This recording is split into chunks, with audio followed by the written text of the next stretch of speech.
Oke teman-teman, kembali lagi di konten Ivan Studio Webcam bersama aku Ivan Pianis, sang engineer base yang paling mantap, paling top, nomor satu hanya di Ivan Studio. Dan tentunya selalu salam berkarya aja dulu. Oke ma bro, di video kali ini aku akan membahas satu plugin lagi, satu proses di mana ini bisa menjadi cara mixing atau tips mixing atau bumbu-bumbu mixing. Nah, bumbu-bumbu mixing kalian supaya audio kalian itu terdengar lebih punch, terdengar lebih berenergi, lebih padat, lebih attack-nya itu dapat, dan tentunya saturasinya juga gacor gitu teman-teman. Pakai apa? Langsung saja kita ke projectnya. Bam. Oke teman-teman, di sini aku sudah ada satu project popang teman-teman ya, yang beberapa waktu lalu ini adalah band dari Jogja namanya Kicken S gitu ya. Kalian bisa kunjungi di Spotify-nya, sudah rilis teman-teman ya untuk albumnya, mini album sorry gitu. Nah ini salah satu tracknya, ini seperti ini teman-teman.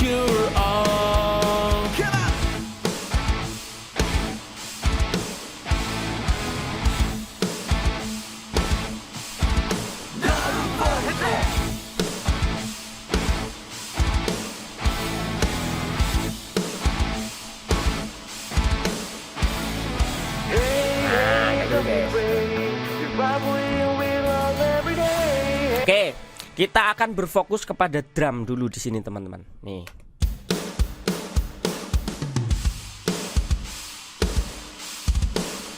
Kita akan berfokus di sana. Oke, jadi cara membuat drumnya itu terdengar lebih punch, lebih padat, lebih gahar lagi. Ini adalah salah satu plugin yang banyak banget ditanyakan oleh teman-teman, yaitu adalah distressor. Mas, kamu pakai distressor enggak? Mas, kamu kalau mixing lebih banyak pakai distressor apa pakai kompresor? Mas, jelasin tentang distressor. Bahkan ada yang belum tahu tentang apa itu distressor gitu ya teman-teman. Nah, secara singkat sebenarnya distressor itu adalah kompresor gitu teman-teman ya. Distressor itu cuman kompresor sebenarnya untuk mengatur dynamic. Jadi dynamic processing pada umumnya seperti kalian menggunakan kompresor. Yang kita lihat di sini ada input, ada attack, ada release, ada output. Ini adalah kompresor seperti biasa. Just info, di sini aku menggunakan produk dari IK Multimedia, punyanya T-Rex. Jadi namanya kompresor nih teman-teman ya, kompresor double X XXOR gitu. Ini adalah simulasi dari distressor. Yang aslinya kan distressor itu ada apa namanya, ada gearnya, dan simulasi resminya itu officialnya dibuat oleh Universal Audio seingatku kalau nggak salah ya, yang seri apa itu, distressor apa gitu. Nah di sini aku menggunakan dari brand T-Rex atau IK Multimedia. Konsepnya sama teman-teman, cuman beda sedikit visualnya aja gitu ya, tapi mirip-mirip kayak gini lah. Nah yang di bagian knob utama di sini teman-teman, yang ada input, attack, release, output, ini sama seperti kompresor pada umumnya, dimana input ini adalah threshold, attack, release ini ya timing si kompresornya sendiri, kemudian output ini untuk gain match. Kemudian di sini ada dry and wet atau mixnya mau berapa persen.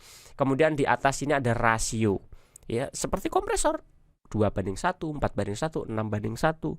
Bahkan di atas itu ada 10:1 sampai 20:1 yang tarafnya sudah di limiter. Nah kita tidak akan bahas itu terlalu jauh tentang kompresor, karena aku sudah pernah membahas banyak hal tentang kompresor, jenis-jenis kompresor, cara penggunaan kompresor, dan bahkan setiap parameternya ini, input, attack, release, output, rasio, threshold, itu semuanya sudah pernah aku bahas di video yang memang khusus membahas tentang kompresor. Kalian bisa cek aja di sana. Nah sekarang yang ingin aku fokuskan dalam video ini adalah kita membahas tentang si fitur distressornya. Kalau misalkan ini sama dengan kompresor, lalu kenapa harus pakai distressor mas? Nah ini pertanyaannya. Kenapa harus pakai distressor? Kenapa nggak kompresor aja? Itu pertanyaan yang Betul teman-teman ya, pertanyaan yang bagus. Dimana sebenarnya pada mixing drum ini aku sudah menggunakan kompresor terlebih dahulu, yaitu adalah CLA76 di sini. Nah, aku sudah menggunakan kompresor ini teman-teman untuk nge-tweak dinamika dari si drumnya. Nah, tetapi kompresor ini hanya mengolah atau mengatur dinamikanya saja, fokusnya kan ke sana. Sedangkan kalau distressor ini fokusnya aku untuk coloring. Ini bedanya teman-teman. Di mana distressor itu fitur unggulannya atau teknologi unggulannya, apalagi yang di hardware-nya itu adalah tentang saturasinya, tentang coloringnya. Di bagian atas sini kalian bisa memilih, ada pilihan distorsi 2 dan distorsi 3. Inilah coloring yang kita obrolkan. Jadi kalau kalian menonaktifkan disnya di sini atau distorsinya di sini, ya dia hanya sebagai kompresor biasa, transparan, tanpa ada coloring atau saturasi apapun. Tetapi kalau kalian aktifkan di sini, katakanlah ini distorsi 2, akan ada warna yang berbeda. Begitu juga dengan distorsi 3. Beda lagi karakternya. Jadi ini memang benar-benar bisa digunakan untuk saturate, memunculkan harmonik frekuensi, harmonik saturasi gitu. Dan kadarnya itu bisa kita set lewat tone di sini. Ini tadi kan aku pakai preset yang distorsi 3. Kemudian di tone ini aku mau adjust ekstrim supaya kalian tahu sebenarnya saturasinya kayak apa sih gitu ya. Namanya aja distorsi. Jadi ketika aku tweaking secara over, pasti yang muncul adalah distort. Nih kalian dengar.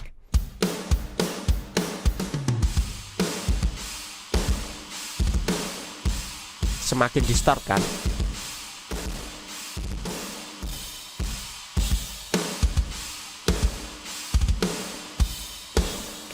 Semakin distort. Nah, itulah saturasinya. Biasanya aku akan setting sampai di lampu kuning kedip-kedip teman-teman. Ini kan ada 3 lampu nih, hijau, kuning, merah.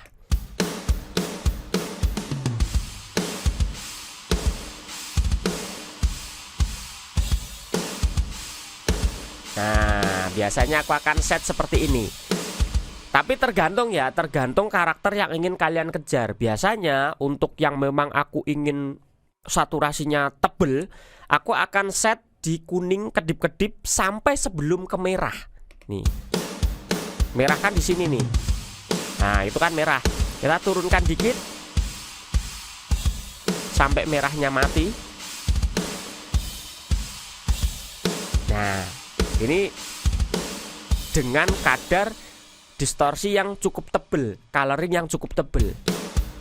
Tapi kalau misalkan, apakah ini cuman di drum mas? Enggak sebenarnya. Ini kalian bisa pakai di vokal, kalian bisa pakai di gitar, distorsi, bisa teman-teman. Jadi memang selayaknya kompresor pada umumnya, kalian bisa pakai ini dimanapun. Nah, karena di sini drum, aku pakainya di drum dan notabene karakter drumnya ini memang karakter popang yang cadas, maka aku set di cukup ekstrim. Kalau misalkan aku katakanlah aku pengennya di vokal gitu kan, di vokal yang distorsinya tidak mau terlalu ekstrim, itu aku akan set lebih ringan lagi teman-teman. Mungkin akan kuning jauh di bawah begini. Nah, ini kan jauh banget di bawah kuningnya.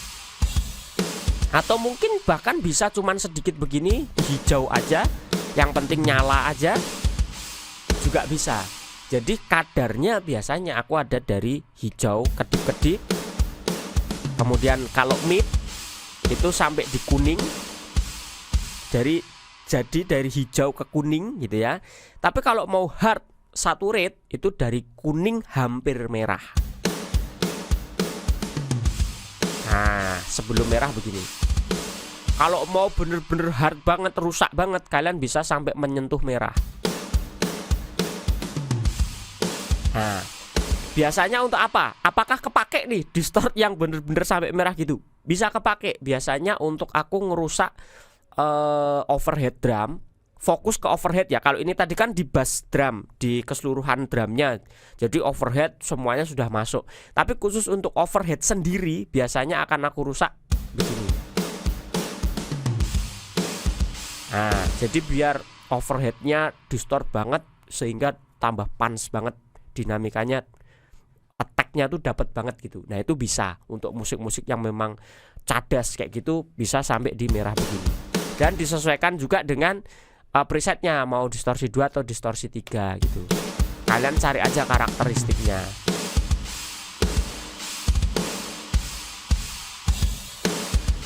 Nah, tadi kan ini di sini.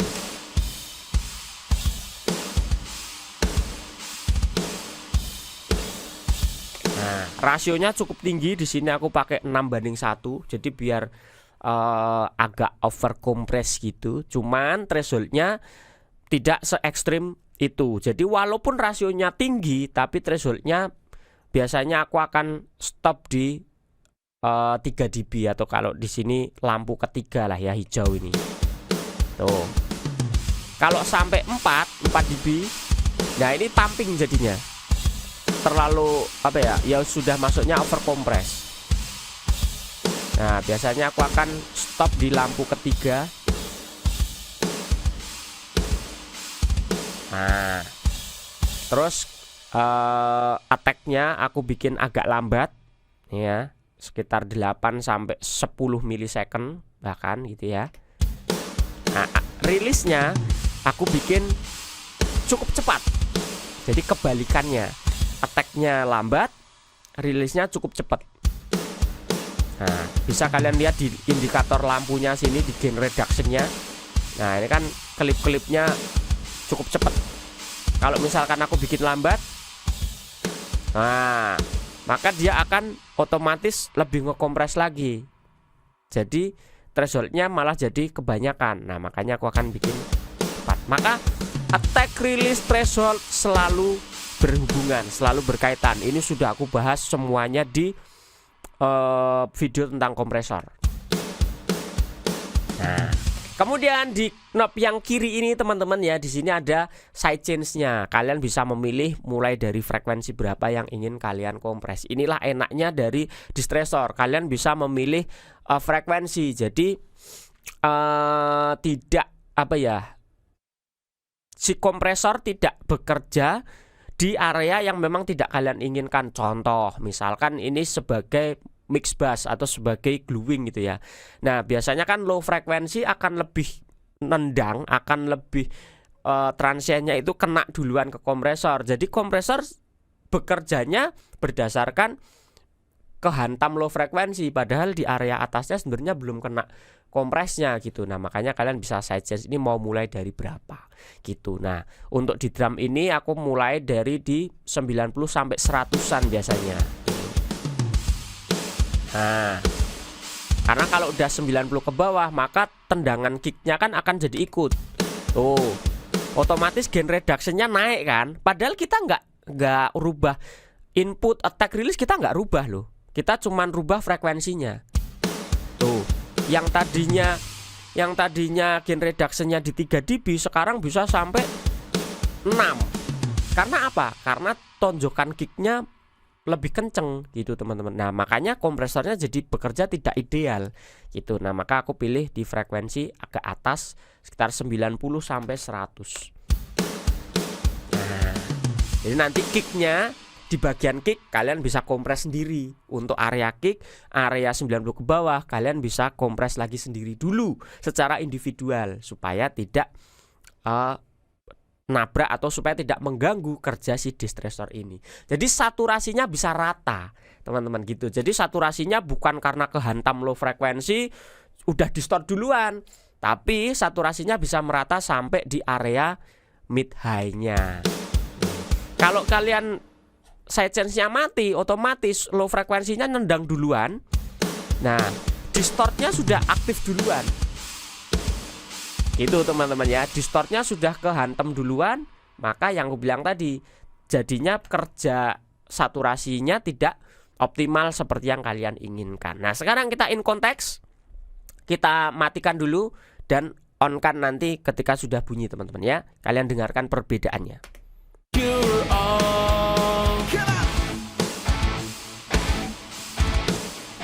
On. Off. On.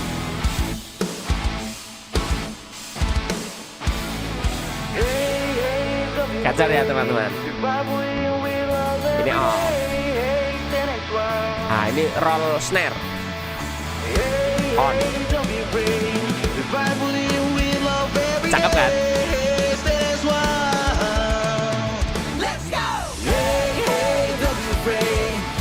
Off. On.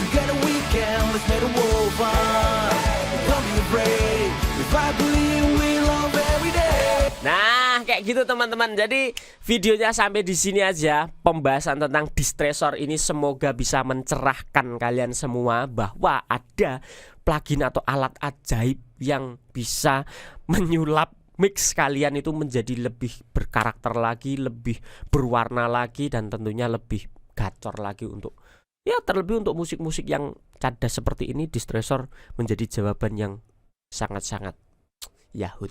Gitu teman-teman ya. Kalau ada pertanyaan tulis di kolom komentar seperti biasa. Kita diskusi di bawah. Aku akan balas, aku akan baca. Kalau perlu akan aku buatkan kontennya lagi untuk kalian gitu teman-teman ya. Sampai jumpa di video selanjutnya. Salam audio dan jangan lupa untuk terus berkarya aja dulu. Bye bye teman-teman. God bless you.